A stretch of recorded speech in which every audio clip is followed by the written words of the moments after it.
on the 24th, I'm sitting around with these ladies and we're saying, well, the Lord did say from the 24th. He didn't say on the 24th. He said from the 24th. And we were talking. I went to bed. I woke up at 5 in the morning, 4 in the morning. I go to check my account, how much I owe. Someone put $2,100 in at 10:46 p.m. Jesus loves you very much. Your days in the future are better than days in the past. Enjoy him. Zero owed. And that made my wife say, we're going to America. Because she was still in Norway, Yeah. Wow. So that's how I ended up entering Bethel. And so in your book, it's a kind of a book review, but there's a lot of you in it too. You delve into the teachings of Bethel. How did you choose which teachings to include in your book, Inspirational Teachings of Bethel? I basically had 8 book reviews. Now, I did leave out a couple of books, and I'm not sure we did reviews on them. So basically, I understood these teachings have blessed my family. And they have connected me back to my dad. Now, I'm Jamaican background. You kids, you listen. You listen.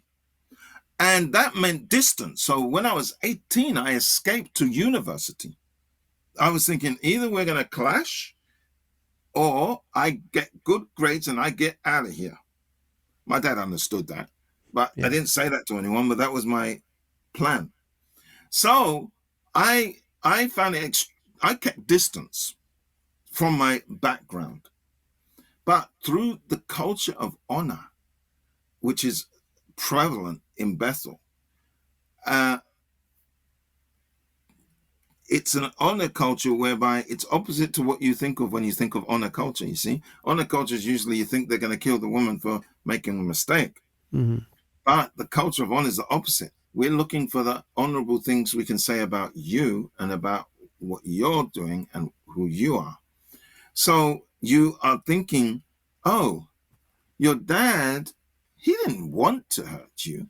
He didn't know better, in fact. And and this is the case with so many people. They're acting a certain manner, not because they want to be hurtful, but because they don't know how to do it a different way. And this is the problem with habits. You develop a habit, it becomes a prison. You might not even know it's a prison, but every time this set of circumstances come up, you react in that way. And therefore, if you react in that way against me, you are not being personal. It might feel by the words you're speaking that it's personal, but you would have done it to someone else in the same context if the same circumstances had arisen. Therefore, it is not personal, it is habitual. Now, once you've understood things are habitual, then obviously you don't take it personally, so you can forgive them forever. Because you're thinking just like Jesus on the cross. Father, forgive them. They don't know what they're doing. And so what happens is I come back from Bethel. The first thing that changes is instead of going up to my kids and saying, hey guys, I told you yesterday, you shouldn't bring your dishes in the bedroom and you should clear it up. And look, here it is. And I said, take it down. But we're playing that. Yeah, but I told you that yesterday and I told you that the day before. If I had understood, there's a habit, but I didn't understand. So I would maybe force them to take the dishes right now down. But I began to realize, we have to work from connection. And if I force them to take the dishes down, it causes distance. It doesn't cause us to be closer. And remember, I'm working within the limitations of who I am. So I'm not these American ideal families, which have this amazing ideal families. I'm just me. And so I go up to the room and I say, can I take your dishes for you? Yeah. Oh. Take the dishes. You've connected. You're in a better relationship. And gradually, you are building relationship. And it means that when they're 18, they're not going to run away. They're not going to want to disappear because you're letting them be empowered and you are supporting them. So this is what changed. Now, another way that works out is this. I understood when I do bad stuff, raise my voice or get angry, don't be surprised when your kids raise their voice when they get angry. In other words, they do what you do, not what you say.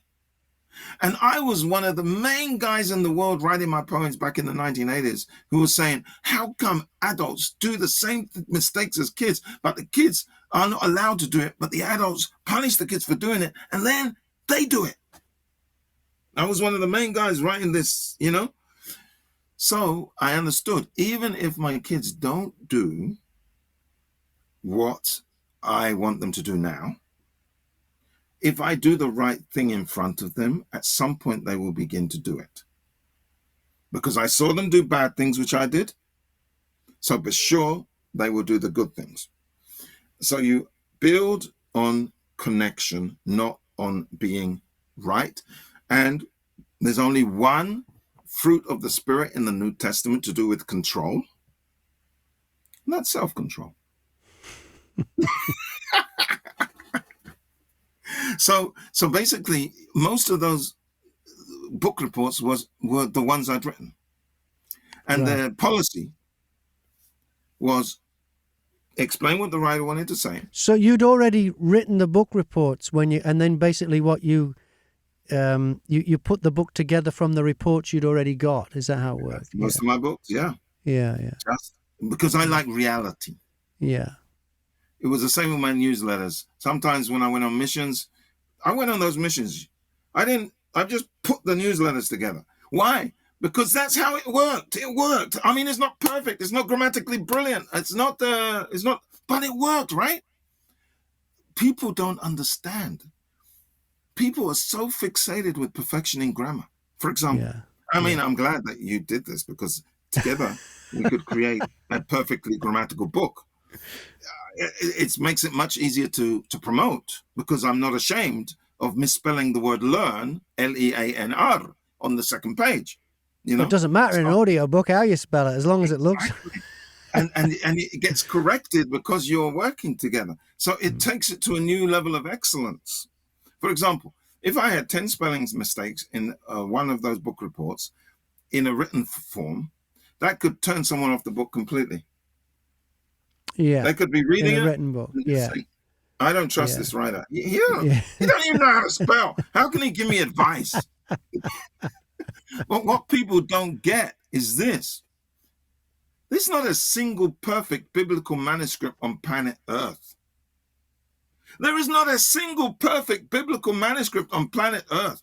Every time they have to get together, the scholars, and they have to look and say, okay, what do you think is here? And then they put together this perfectly translated, grammatically perfect English translation. Yeah. And they think that that's what was underneath. No,